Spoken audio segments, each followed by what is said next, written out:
વડોદરા મહાનગરપાલિકાની વડી કચેરી ખાતે વિપક્ષ નેતા અને શહેર કોંગ્રેસ પ્રમુખ ઋત્વિજ જોશી, કોંગ્રેસ કાર્યકર્તા અને આજે વડોદરા મહાનગરપાલિકાની વડી કચેરી ખાતે લારીના ધારકો સાથે હલ્લાબોલ કર્યો હતો. સ્ટ્રીટ વેન્ડર પોલિસીના અમલ તેમજ લારી ગલ્લાવાળા સાથે થતો અન્યાય બંધ કરવા બાબતે મ્યુનિસિપલ કમિશનરને રજૂઆત કરવા શહેર કોંગ્રેસ પ્રમુખ તેમજ વિપક્ષ નેતા કમિશનર કચેરી પહોંચ્યા હતા અને મ્યુનિસિપલ કમિશનર અરુણ મહેશ બાબુને રજૂઆત કરવામાં આવી હતી કે પહેલા સ્ટ્રીટ વેન્ડર પોલિસી લાગુ કરવામાં આવે, ત્યારબાદ લારી ધારકોના દબાણો દૂર કરવામાં આવે. જ્યાં સુધી સ્ટ્રીટ વેન્ડર પોલિસી લાગુ ન થાય ત્યાં સુધી લારી ધારકોની પોતાનો વેપાર કરવા, તો જો સ્ટ્રીટ વેન્ડર પોલિસી લાગુ ન કરવી હોય તો લારી ધારકોને વૈકલ્પિક વ્યવસ્થા કરી આપવી અથવા કોઈ બીજી જગ્યા ઉપર વેપાર રોજગાર કરવા માટે જગ્યા ફાળવી આપે એવી માંગણી આજે કોંગ્રેસ કાર્યકરો સાથે કરવામાં આવી હતી.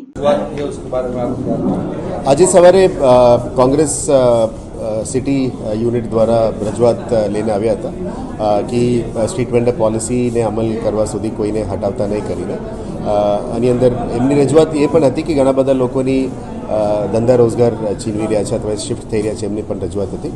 પણ એમને રજૂઆતને સાંભળીને એમની જે પણ ડિમાન્ડ્સ છે આ ડિમાન્ડને અમે સ્ટડી કરીશું. સ્ટડી કરીને અત્યારે જે સ્ટ્રીટ વેન્ડિંગ પોલિસી અમલ કરવા માટે જે પ્રયત્નો ચાલી રહ્યા છે, જે તે કરીને વીએમસી દ્વારા લગભગ 100+ પ્લોટ્સ પણ આપણે દરેક વોર્ડમાં આઈડેન્ટિફાઈ કરવામાં આવી રહ્યા છે અને જે જગ્યામાં ખાણીપીણી અત્યારે ચાલી જ રહ્યા છે આ ખાણીપીણીને ધીરે ધીરે એક વ્યવસ્થિત સિસ્ટમમાં લાવવા માટે અને કોઈને રોડ ઉપર દબાણ ના કરે અને સિટીની સ્વચ્છતા પણ વધારે એના માટે અમે પ્લાનિંગ કરી રહ્યા છે. આવનારા દિવસોમાં પાર્કિંગ બાબતમાં પણ જે આડેધડ પાર્કિંગ ચાલી રહ્યા છે એને પણ એક રેગ્યુલરાઇઝ સિસ્ટમમાં કરવા માટે પે એન્ડ પાર્કિંગનું વ્યવસ્થા અમે ઊભું કરવાનું પ્લાનિંગ કરી રહ્યા છે. જે તે કરીને અત્યારે જે ફૂટપાથ ઉપર ગાડીની પાર્કિંગ થાય છે અથવા એના ઉપર લારી ગલ્લાનું થઈ રહ્યા છે એને પણ સિસ્ટમેટિક રીતે એક જગ્યા ઉપર કરવાનું પ્લાનિંગ ચાલી રહ્યા છે. આ પ્લાનિંગ અંતર્ગત નાનું મોટું વ્યવસ્થા પણ ફ્યુચરમાં વીએમસી દ્વારા કરવા માટે અમે પ્લાનિંગ કરી રહ્યા છે. અત્યારે જે સ્ટ્રીટ વેન્ડિંગની અમલીકરણ માટે 1919 વોર્ડ ઓફિસર્સ દ્વારા જે પ્લોટ્સ આઈડેન્ટિફાઈ કરવામાં આવી છે એને કેવી રીતે સ્ટ્રીમલાઇન કરવી, એમાં કેવી રીતે અમે જેટલા લોન લીધેલા છે અથવા પીએમ સ્વનિધિના રેસિપિયન્ટ્સ છે અથવા જે ગુજરાત અર્બન લાઇવલીહુડ મિશનના અંતર્ગત જેને પણ કાર્ડ્સ મળ્યું છે અને 2017માં જે એક સર્વે થયેલી હતી all India local self government દ્વારા કે કેટલા લોકોની લીગલાઇઝ સ્ટ્રીટ વેન્ડિંગ કાર્ડ્સ છે જેને પ્રોપર સ્ટ્રીટ વેન્ડર કહી શકાય, જેના પાસે બીજા કોઈનું એફએસઆઈસીનું લાઇસન્સ છે કે કેમ, એ બધા બેઝમાં એક સર્વે કરવામાં આવ્યું છે. ફરી પણ આવનારા દિવસોમાં આ સર્વે કરવામાં આવશે જેથી કરીને એક સ્ટ્રીમલાઇન્ડ એક્ઝેક્ટ નંબર આપણને મળી જાય અને જે રોડમાં અત્યારે એ લોકોનું ખાણીપીણી ચાલી રહ્યા છે એની નજીકમાં જ એમને કંઈ પ્લોટમાં શિફ્ટ કરવામાં આવે જેથી કરીને એમની રોજગાર અને ધંધો ચાલતું જ રહે અને એ પણ એક પ્રોપર સિસ્ટમેટિક રીતે કરવા માટે કરે જેથી કરીને પબ્લિકને પણ એક જ જગ્યા ઉપર જઈને તમે અલગ અલગ વેરાયટીનું ખાણીપીણીનું અમે રસ લઈ શકો છો અને આવનારા દિવસોમાં એક શાકભાજી માર્કેટ પણ આ રીતનું અલગ અલગ ઝોન વાઇઝ પ્લાનિંગ કરી રહ્યા છે. એટલે મૂળ જે વીએમસી કરવા માંગી રહ્યા છે એમાં અમે રોજગારી બધાને આપવાનું અને સ્ટ્રીમલાઇન્ડ પ્રોપર સિસ્ટમેટિક વે આપવા માટે જ પ્લાનિંગ છે. કોઈને હેરાનગતિ કરવા માટે અને કોઈને એની રોજગારી છીનવા માટે બિલકુલ નહીં. અને જે આજે કોંગ્રેસની રજૂઆત છે એને પણ જે પણ રજૂઆતો છે એ આને લઈને કમિટી દ્વારા એને એસેસમેન્ટ કરીને આગળનો દિવસનું કાર્યવાહી કરવામાં આવશે.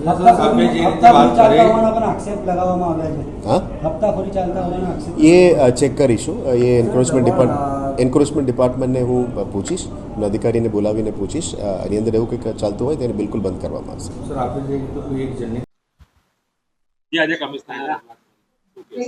કેન્દ્રમાં જ્યારે કોંગ્રેસની સરકાર હતી ત્યારે સ્ટ્રીટ વેન્ડર પોલિસીનો કાયદો બન્યો જેનો અમલ હજુ પણ ગુજરાત રાજ્યના વડોદરા શહેરમાં થયો નથી. ગરીબ લારી ગલ્લા ધારકો, નાના ફેરિયાઓ જે રોજબરોજની મજૂરી કરીને પોતાનું ગુજરાન ચલાવતા હોય ત્યારે એવા ગરીબ લારી ગલ્લાવાળા પર આ કોર્પોરેશનની દબાણ સખત દાદાગીરી કરે છે જેને સખત વખોડીએ છીએ. સાથે સાથે પોલીસની કામગીરી પણ મોટો પ્રશ્નચિહ્ન ઉભો થયો છે કારણ કે ટ્રાફિકના નામે તમે લારી ગલ્લાને હટાવો એ ખોટી વાત છે. વડોદરા શહેરમાં ટ્રાફિક કંટ્રોલ કરવા માટે બીજા ઘણા બધા ઉપાય છે, પરંતુ જો લારી ગલ્લાવાળાને તમે આવી રીતે હેરાનગતિ કરશો તો આ લોકો એમનું ગુજરાન કેવી રીતે ચલાવશે? કેટલાક બીજેપીના કોર્પોરેટરોનો અમારી પાસે નામ સાથે પુરાવા પણ છે કે જે લોકો એ સમય આવશે ત્યારે અમે તમને રજૂ કરીશું કે જે લોકો પેપરમાં ભૂતકાળમાં એમના નામ સાથે સમાચાર પણ આવેલા છે કે આ લોકો લારીઓવાળા પાસેથી પણ હપ્તા ઉઘરાવે છે. તો બહુ શરમની વાત છે. આ હપ્તાખોરી બંધ થવી જોઈએ. લારી ગલ્લાવાળાને એમનો અધિકાર મળવો જોઈએ, એમનો હક માંગે છે, ભીખ નથી માંગતા. સ્ટ્રીટ વેન્ડર પોલિસીનો અમલ કરો, લાયસન્સ આપો, ઓફિશિયલી જગ્યા આપો અને જ્યાં સુધી તમે આ લોકોને સ્ટ્રીટ વેન્ડર પોલિસીનો અમલ ના કરતા હોય તો કોઈ પણ લારી ગલ્લાવાળાને તમને હટાવવાની કોઈ એ લોકો એ કરી શકે નહીં. જે બાબત અમે કમિશનર રજૂઆત કરી છે, જો નહીં કરવામાં આવે, લારી ગલ્લાવાળાને ન્યાય આપવામાં નહીં આવે, સ્ટ્રીટ વેન્ડર પોલિસીનો અમલ કરવામાં નહીં આવે તો કોંગ્રેસ પાર્ટીને આંદોલન કરવાની ફરજ પડશે.